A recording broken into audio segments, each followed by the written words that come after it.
जय शिव आदिशक्ति मैया भाई कोट कोट प्रणाम हरिंदर भैया कोट पर नीलम दीदी कोट प्रणाम सब देव लोग कोट सब देवी लोग कोट प्रणाम। हे शिव गुरु रौरा घरदानी घट घटवासी अविनाशी दीन बंधु है दीन दयालु है कृपालु है अनाथों के नाथ है कालो के महाकाले देव के महादेव हे गुरु जी दया करी कृपा करी रघुआ ना दया करम दया के करी हे गुरु जी रघुआ कृपा करम के करी कृपा हे गुरु जी।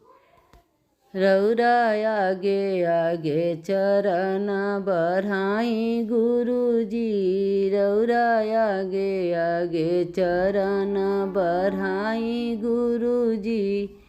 न हम गंगा जल ले आईब न हम जमुना जल ले आईब न हम गंगा जल ले आईब न हम जमुना जल ले आईबे अपने आंसू से चरण पखारब गुरुजी रौरा आगे आगे चरण बढ़ाई गुरुजी रौरा आगे आगे चरण बढ़ाई गुरुजी।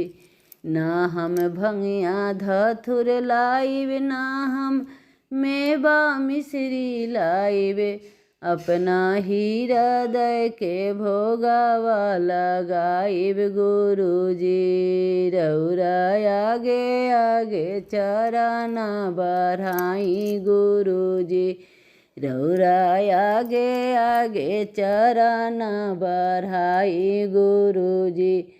न हम घी के दिया लाइब न हम कपूर के आरती उतारवे अपना आँखिया के ज्योतिया जलाइब गुरुजी रौरा आगे आगे चरण बढ़ाई गुरुजी।